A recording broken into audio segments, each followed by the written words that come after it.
Cuatro,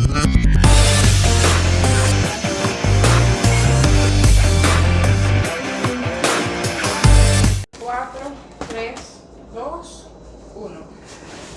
Desde la República Dominicana, soy Ivonne Ferreras. Llegamos a viernes y termina la semana, una semana muy agitada, sumamente agitada. Decirles que llegamos a ustedes siempre a través de el apoyo que nos da Cooperativa Mamoncito, donde usted deposita su confianza, y no es casual, es porque el crecimiento de Cooperativa Mamoncito así confirma, señores, que la gente tiene confianza en ella y por tanto, bueno, pues se afilia entonces a Cooperativa Mamoncito, también a Sardinas Divar. Señores, qué pena, humanamente, qué lacerante, la verdad, la muerte de Reinaldo Pared Pérez, que aunque oficialmente no se ha dicho, se presume fue un suicidio. Qué lamentable, y me recuerda mucho mis años de reportera. Yo duré muchos años ya al final de ese ejercicio cubriendo la fuente política. Y por supuesto los actores políticos con los que uno, a más de disensiones, uno hace en lo humano, bueno, pues algunos lazos de afecto, no con todos, pero hay personas con las que sí, ¿no? Y Reinaldo fue una persona que, si bien no tuve una relación personal, por supuesto que me remonta a esos años de periodista fuente, periodista actor, principal de las informaciones. Y uno de esos actores fue Reinaldo Pared Pérez. Pero además, señores, siempre, aun cuando es algo inminente, la muerte es muy lacerante, ¿no? Saber que es una persona que ya no vas a ver más, que no vas a saber más de ella. Y por tanto, yo quiero repudiar muchos de las expresiones que a través de las redes sociales, donde yo digo que mira, a veces a muchos imbéciles se les da voz que no debería dárseles, que no saben distanciar, no saben desvincular, señores, lo humano, personal, de los criterios y actuaciones políticas. Yo creo que hay que hacer una separación y, bueno, cuando una persona ya muere físicamente, puedes decir lo que diga y no va a pasar nada, no se va a enterar. Sin embargo, hay una familia que está destrozada, hay unos hijos, hay una madre, hay una esposa. Entonces tenemos que pensar en el dolor de esa familia. Por tanto, yo la verdad repudio de manera tajante algunas expresiones, señores, que me dicen y me preocupa y me da pena, que nosotros hemos perdido la sensibilidad humana. Es humano ese drama humano con el que nos conmueve, que nos lacera, que nos apena, que nos duele. Y cuando alguien muere, siempre es doloroso, y yo quiero expresar mi pesar y por supuesto mis condolencias a la familia de Reinaldo Pared Pérez. Mira, voy a hacer una referencia que tiene que ver con lo que pasaba. Mira, el año 2021, que no ha mostrado un clima de protesta que el año previo a la pandemia, pero que todas las secuelas que se dieron de miseria, de desigualdad, siguen sobradas las causas, las razones para justificar muchas movilizaciones, no solamente, y no me refiero al caso de República Dominicana, me refiero, por ejemplo, al caso y ni siquiera es de América Latina solamente, porque la verdad es que con el tema de la pandemia y todo ese proceso que se estaba dando de protestas en el 2019, de lo que hemos hablado en muchas ocasiones, que empezaron, por lo menos aquí en la región, en América Latina, empezaron en Chile con aquello del precio del pasaje, y después eso devino en protestas increíbles. Bueno, pues como escribían alguien en un artículo, sin disparar ni un tiro, señores, todas esas protestas se paralizaron. Todo lo acontecido con la crisis sanitaria, que por supuesto da pie para muchos análisis, y de hecho se han hecho muchos análisis de lo que ha ocurrido y se seguirán haciendo, pero hay elementos que dan para continuar investigando con profundidad, porque algunos no dejan de ser sugestivos respecto a ese parón, a esa parada que se hizo de esas protestas crecientes, con la militarización que se vio en el inicio de la pandemia, que obligó a preguntar si eso era necesario.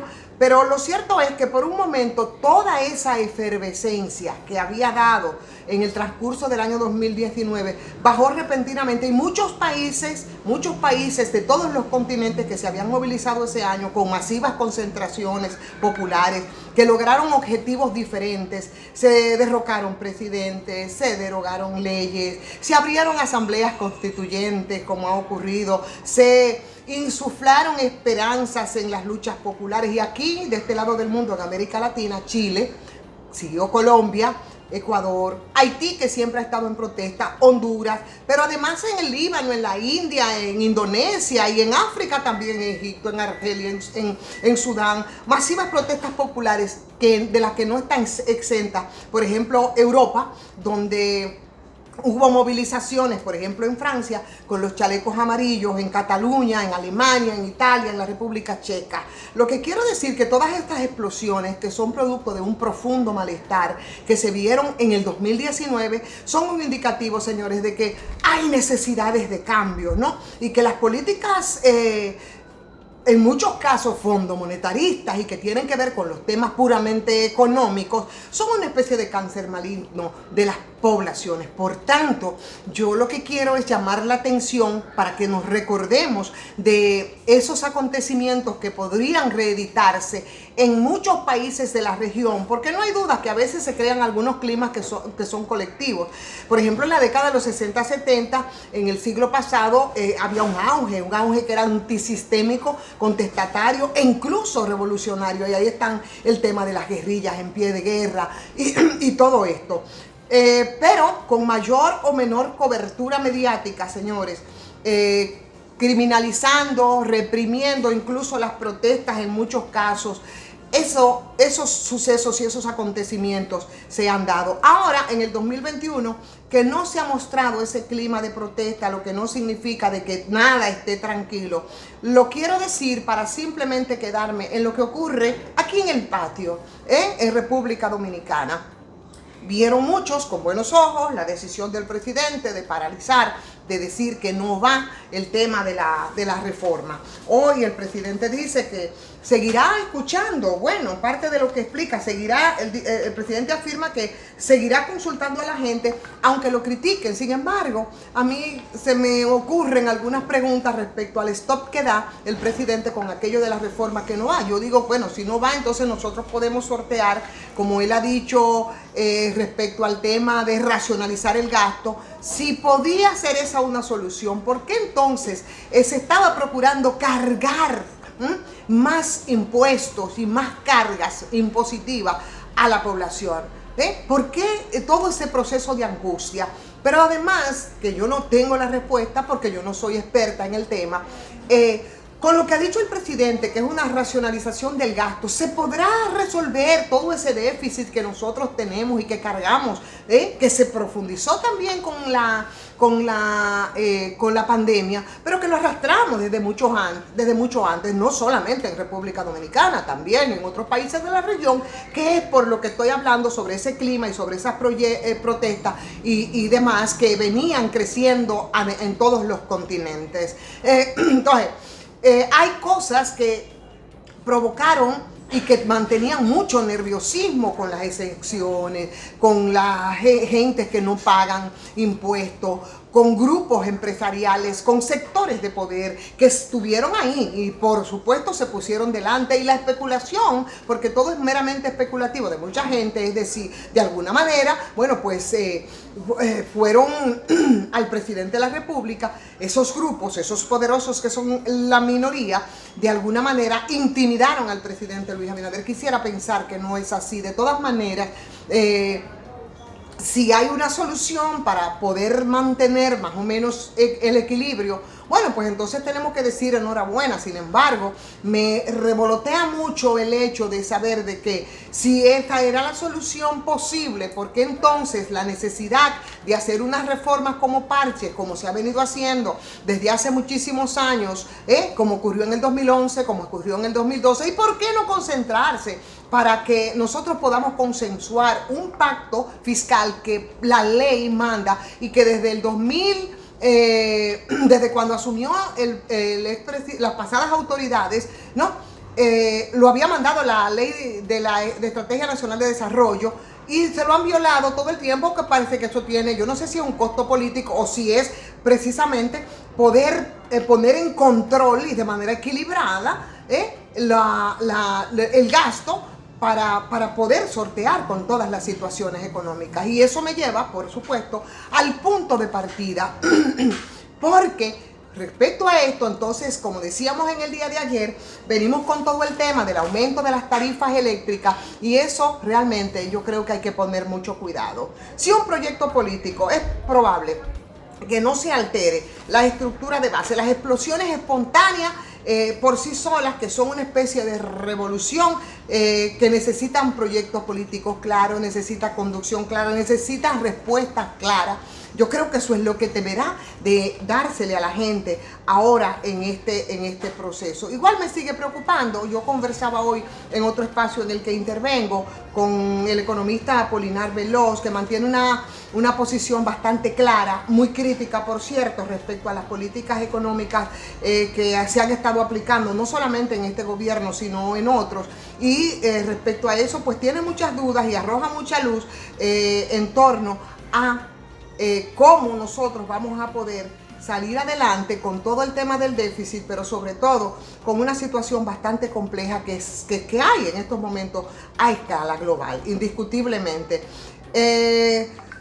Hablar, señores, en el día de hoy, el tema de la tarifa eléctrica residencial va a subir hasta 53.89 desde el próximo lunes. A prepararnos, comienza el desmonte gradual del subsidio y eso se realizará cada 3 meses.